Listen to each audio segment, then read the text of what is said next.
Alright, what's up YouTube? It's your homeboy John coming at you with another video for 2013 Ford Fusion, how to change your brakes. So, first thing is I've been having issues with trying to get the lug nuts off of my 2013 Fusion. So a lot of people have been telling me, hey, take it to Ford, let them take the lug nuts off, and then you just go buy, well, pretty much buy some and take it to Ford and let them put on the new lug nuts with a lock on it. So I feel like I shouldn't have to do that. They're gonna roughly charge you close to $100 just to take off your lug nuts, which is bullshit. All right, so if you see here, I'm gonna show you how you can get these, they call like caps off of your off of the rims of your car. Pretty much that's hiding your lug nuts. So let me switch the radio around. Second. Right, as you see right here, those are the caps. These are caps that I had to get off. Almost look like the lug nuts. You get them on there and they just keep spinning and spinning and spinning and spinning. And normally with this actual lug nut, it's a 19 socket, but without having these caps on here, you use an 18 socket and it works good. But this is pretty much what I did. I just take the flathead, put it in there, take a hammer right in the middle, and try to see if you can get, you know, this part flush with the side of the bolt. Just knock it in there, and if it doesn't come, just keep edging it around the other way without like tearing up your rim. And just be careful. It'll take a little bit of time, but you'll hear a little pop, and then bam, you can just take needle nose pliers and just bam and pull it right off, and then that's what you get, is this right here. All right, and that's the first step, and then I'm gonna tell you the second step with changing your brakes. Hey guys, one of the most important parts of getting your tire off, which I'm pretty sure a lot of people don't know how, but some people do, but I'm just gonna tell you, I use a brake bar. Pretty much showed you how to adjust your KPS. It's a pretty good one. Paid $65 for it. It's really good, very sturdy. And you want to get before you start jacking up your car, you want to make sure that you get your lug nuts to be on loose. You don't want to jack up your car and then try to get the lug nuts off. You still can do that, but then you're risking a chance of your jack either falling or like bouncing back, rocking back and forth. It might fall or whatever and damage some things. So be smart. Just take the untighten your lug nuts first and then jack up your car. That's for starters. All right guys, I'm back again. Continue with the brake job. Jacking up the car. You see I already got one side up over there. I'm just showing you exactly where you want to put your jack at and start lifting the car. About right in there is perfect. And then where you actually want to sit the jack is right here. This is the safest place to put it. I mean, as you see, it's probably maybe like 2 inches away from here, and just back probably about like 2 inches. Well, about 3 inches and 2 inches back. But this is perfect to sit the car on the jack there so it doesn't move. And I will continue after this. All right, back again. So as I told you that I was going to get rid of these lug nuts off of there, I went out and got me some spline drive wheel lock, a lock kit. Pretty much it has a lock, which you don't want to lose that, of course. Keep that safe, put it in a glove box. And then of course I got me some lug nuts that actually doesn't have the caps on it. So I'm gonna replace that with all of my lug nuts on all these tires, so I don't have to deal with that. So you guys is driving the 2013 Ford Fusion, this is what you need. M12-1.50s. If you get something different, higher or lower, either higher or lower number than that, it won't fit. And I also went online and got me some AC Delco brakes.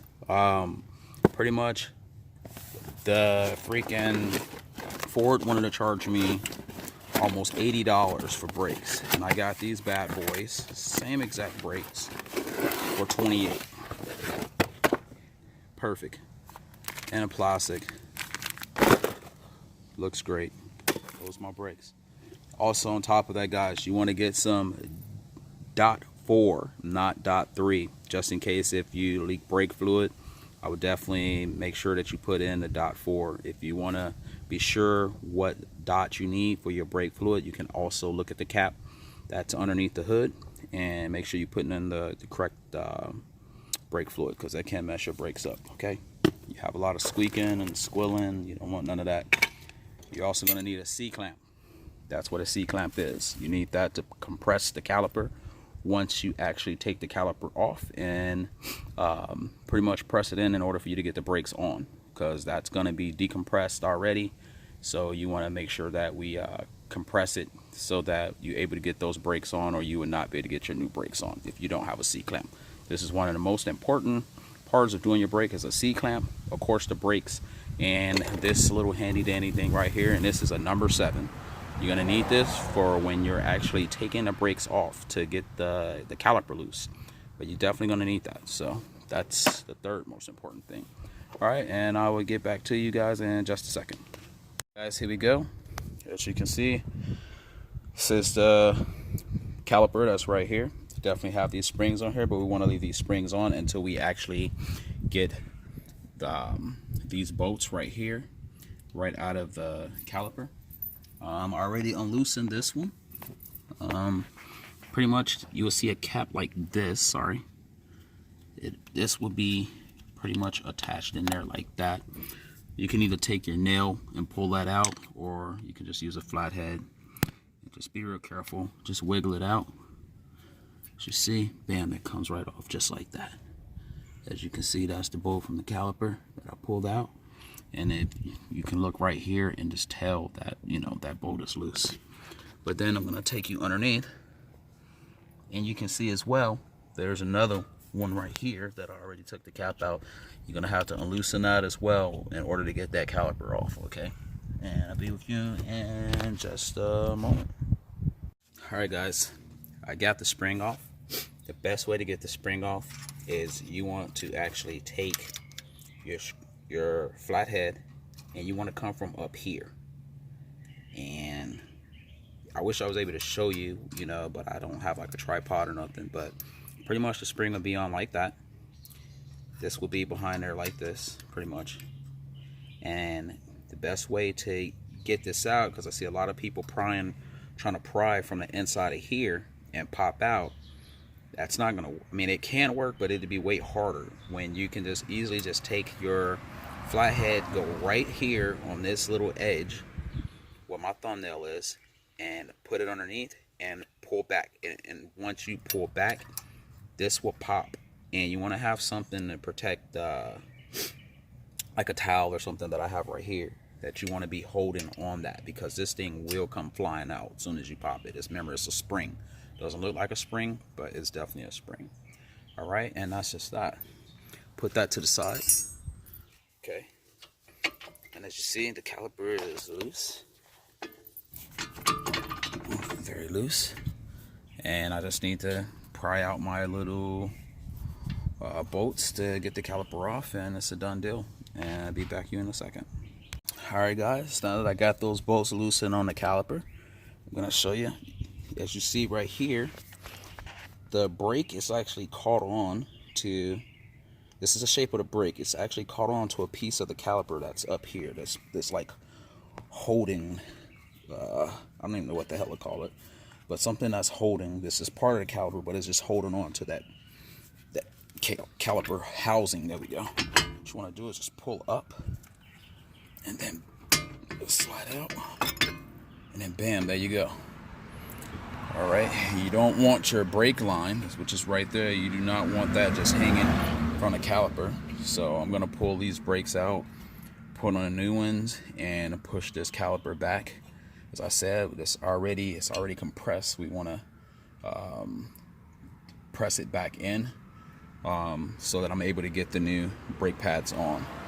As you see, my brake pads are getting low, still have a little life on them, but it's time to change them. I had this car for total was 2018. Yeah, almost 5 years. First time changing my brakes on it, so it lasts a long time. So hopefully my new set will be the life of the car, or even longer. All right, be with you in a second. All All right, real quick, guys, I got the C clamp on the actual clamp here, and I'm gonna be compressing this. As you see the setup, I have that pretty much on that cylinder. To push that cylinder back, and right on the back end of that cylinder. And this is where you actually, if you was bleeding the brakes, this cap comes off, and that's where you want to bleed them. Put your little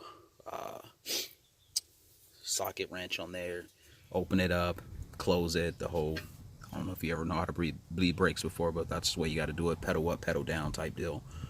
Pain in the ass, but in this case you shouldn't have to bleed your front brakes, okay? Alright, so with that being said, I'm just gonna get this cylinder to go back in there, and then I'm gonna put on my brakes, and just let you know that with the brakes, the clamp that you see there, that has to go on the inside of the cylinder. Yeah, but you should take mental notes of that when you're actually taking it apart. Be with you in a second. All right, guys, so just a FYI, you want to make sure that when you're putting your new brakes on that they're facing the correct way. Pretty much the bigger end, of course the pad want to be against the rotor, okay?